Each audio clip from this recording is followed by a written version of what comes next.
Welcome to Break the Silence, Build the Future, a podcast dedicated to amplifying the voices of survivors and advocates while shedding light on the pervasive issue of gender based violence. Join us on a journey where survivors find strength in sharing their stories and experts offer profound insight into this critical societal issue.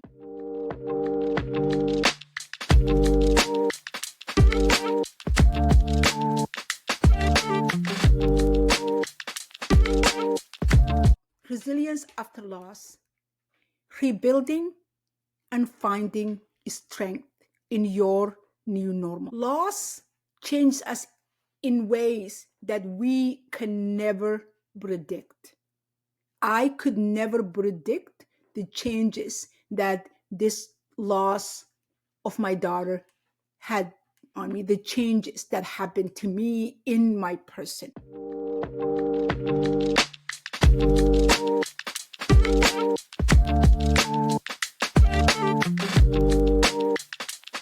This loss challenged my identity of who I was. Like I said in the last episode, I introduce myself in all my presentations now after May 26, 2023, where the loss of my daughter is the first idea that I present myself as. So that changed my way, my ability, the way I present myself. Also, it gave me a new sense of purpose, which is to raise awareness of gender-based violence, to be open about my flaws, my shortcomings, my pain, and my losses, to allow that vulnerability in the purpose of raising awareness, creating teaching opportunities for people who are living in violent situations, left violent situations, or lost loved one to violent situations. But within that challenge, within those changes that happens to your personal identity, I think lies an opportunity to rebuild something new, new identity, new person, new purpose, new focus, new way to move forward. Not move away from your loss, not leave your loss behind, because that's not possible. But you move forward with your pain. You find resilience, you find strength to rebuild something new from the ashes of your loss. Welcome to Break the Silence, Build the Future. I'm your host, Fartumo Kusow. And today we're talking about the resilience after loss.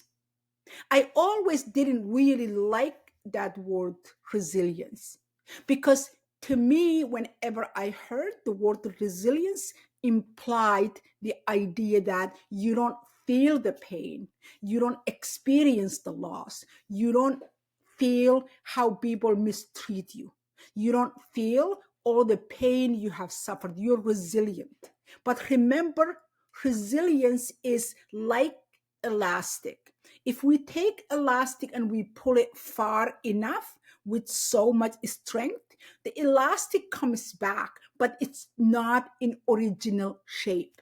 Just try it now as you listen to this episode. Take a piece of rubber band and pull it apart as far as you can, with as strong as you can, and let it come back together. And you will realize the rubber band comes back, but not in the same shape that it was before. You see the looseness in the edges. You see those ripples that pulling had created. And if you pull it second time, you will notice a little bit more. But it's not broken. It comes back. But the incoming back of it comes back with remnants of all the pain, all the challenges that tugging that you had created on it. So I'm changing my mindset about resilience. Resilience doesn't mean I don't feel the loss.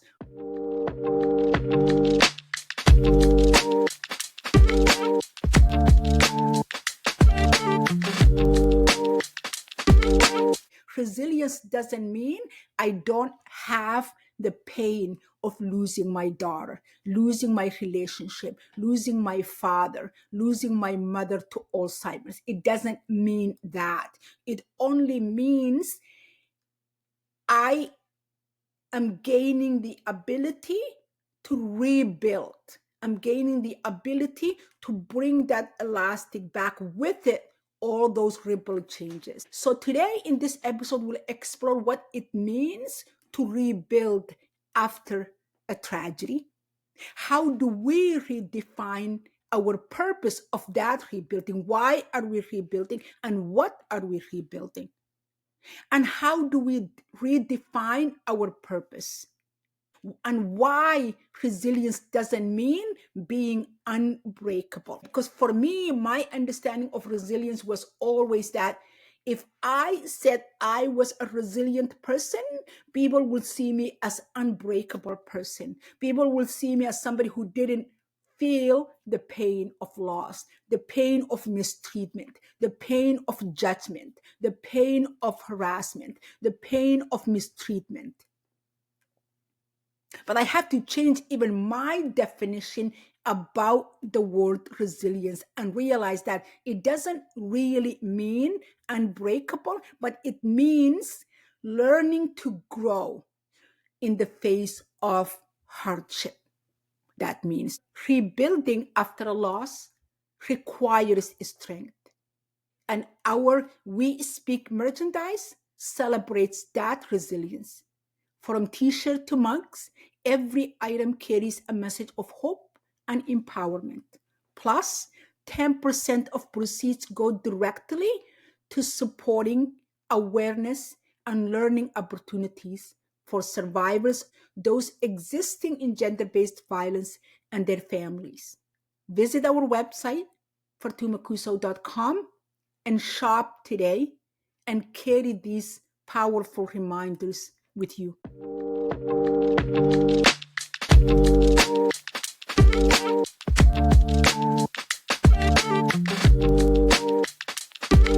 Resilience is a word we hear often. So and so is resilient, so and so lacks resilience, this person is not resilient. But what does it truly mean? For me, resilience is not about bouncing back to who you were before the loss. Because there is nothing, and I mean nothing, that could be done for me to bounce back from the loss of my daughter. I don't have time travel where I can travel back all the way in the morning of May 26th when my daughter got up to go to work and I got up to go to work and everything was fine. I cannot go back there. Therefore, I cannot bounce back to who I was before the loss. For me, resilience means about adapting and growing in the face of it. You see the difference there? I am not bouncing back to who I was before my loss, but I am adapting and taking loss as a part of my new identity in the face of the loss. After my daughter's murder, people would say things like, "Oh, you are so strong," or "I don't know how you do it." But resilient isn't about feeling strong all the time. It's about allowing myself to feel the pain, the anger, and the sadness, while also finding a way to keep moving forward.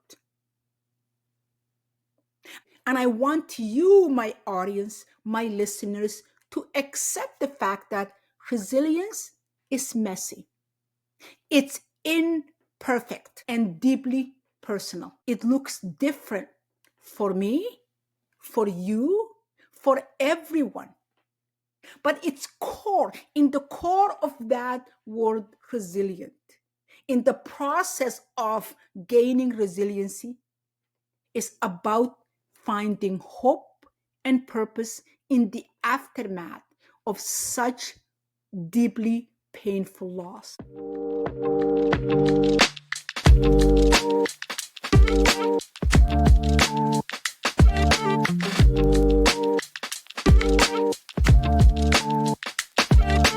So, how do you go about rebuilding after a loss? I have to admit, before we go any further, rebuilding after a loss is one of the hardest things we will ever do, especially if you're like me, a mother who've lost a child.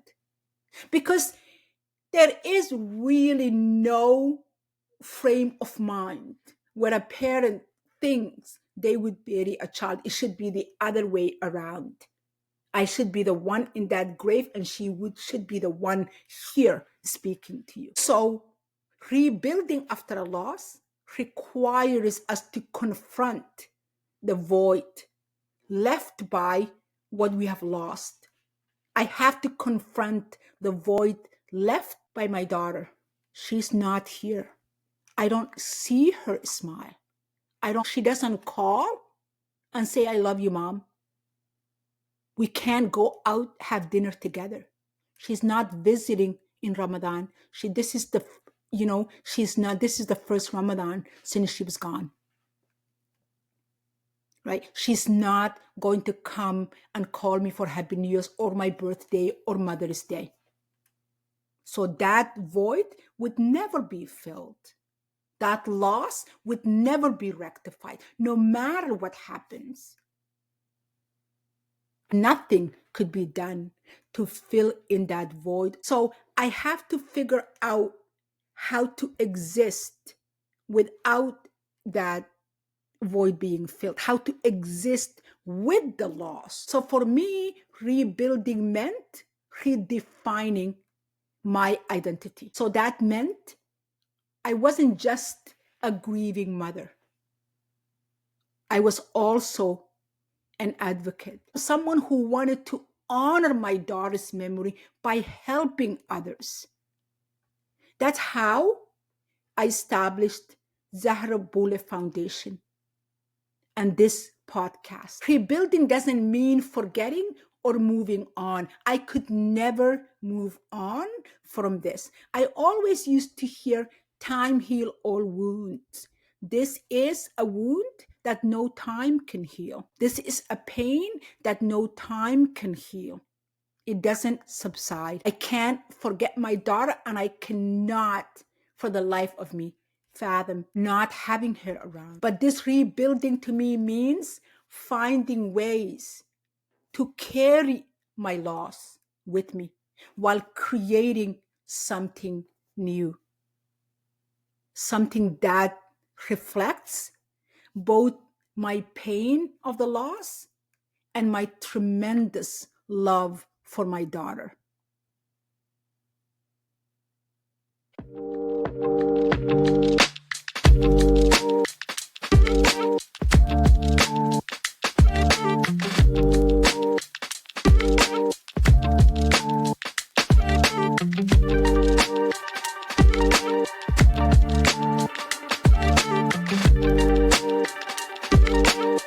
Hey listeners, I want to share with you something special. Our We Speak merchandise is celebration of resilience and strength it takes to rebuild after loss. From bold t-shirts to tote bags reminding us to turn pain into purpose, every purchase helps spread these messages. And even better, 10% of all proceeds go directly to shelters and programs for survivors of gender-based violence.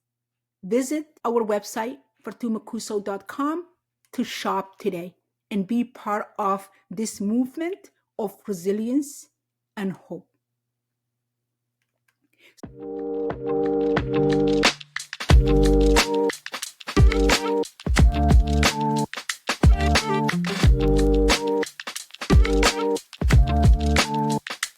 So, how do you find strength in vulnerability? Because those two terms seem contradictory. They're not connecting. If you are strong, you're not vulnerable.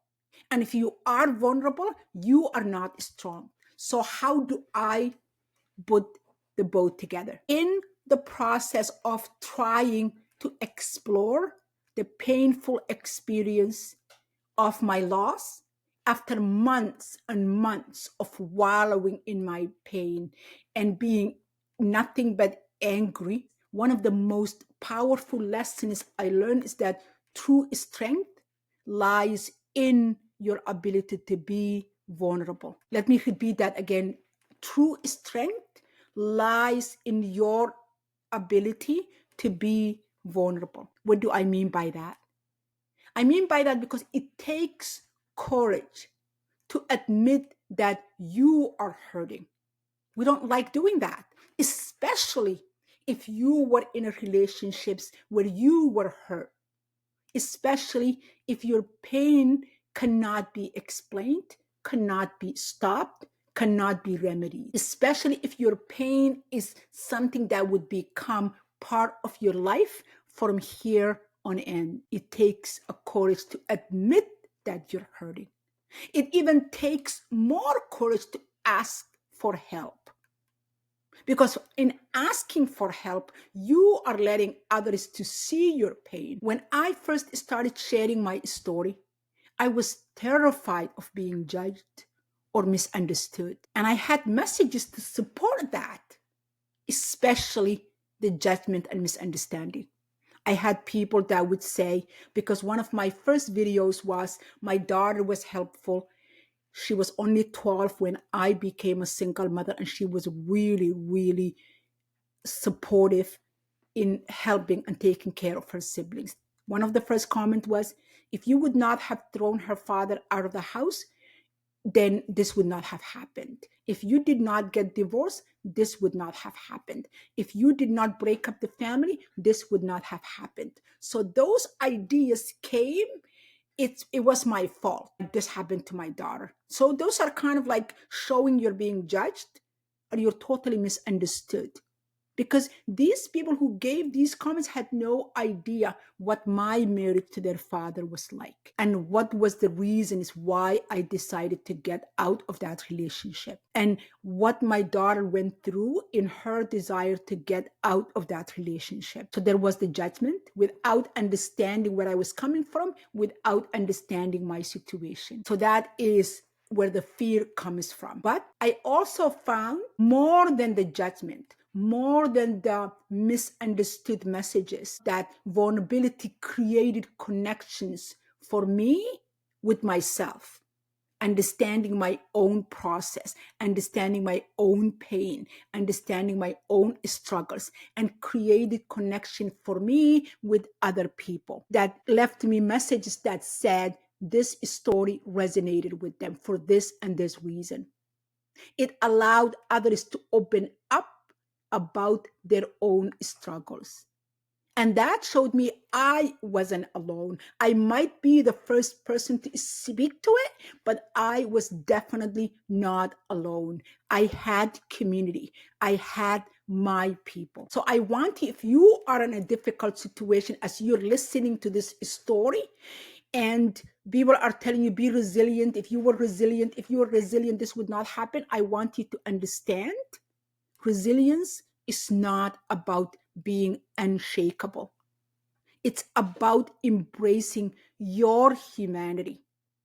It's about embracing your imperfections. It's about embracing your capacity to connect with other people.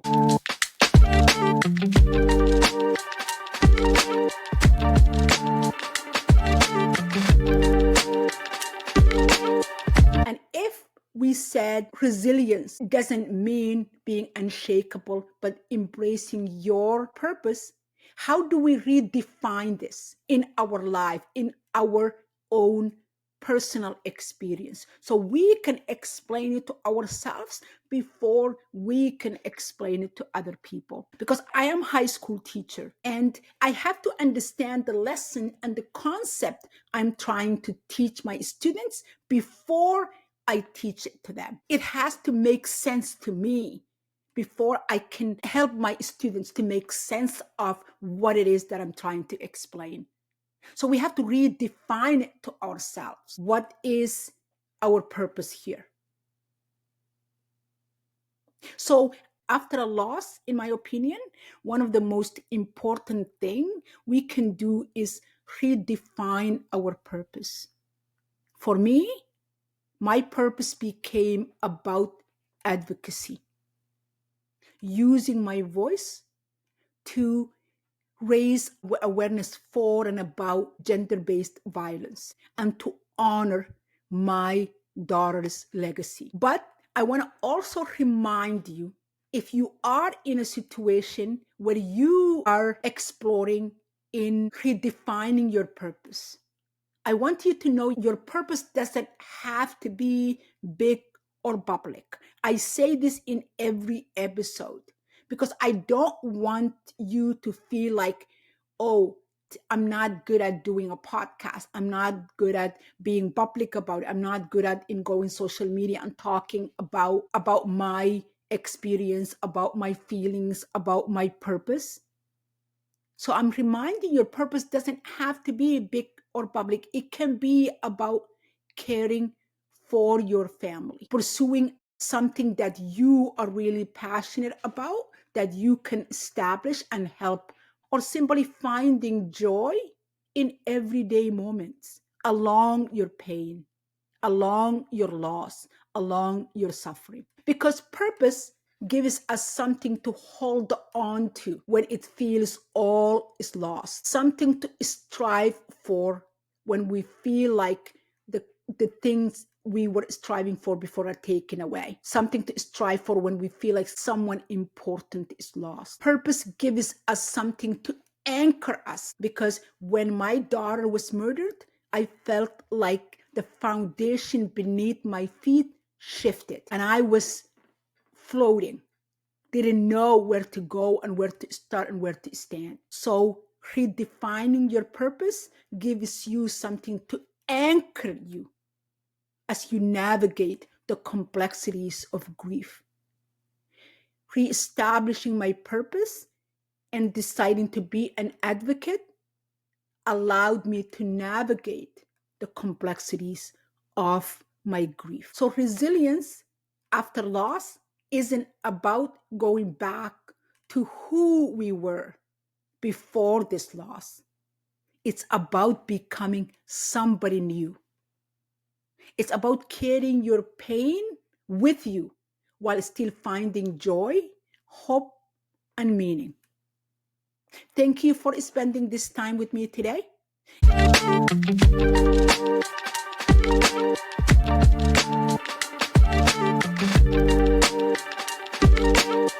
If this episode resonated with you, I would like to hear your story of what resilience means to you and how you have navigated the process of rebuilding.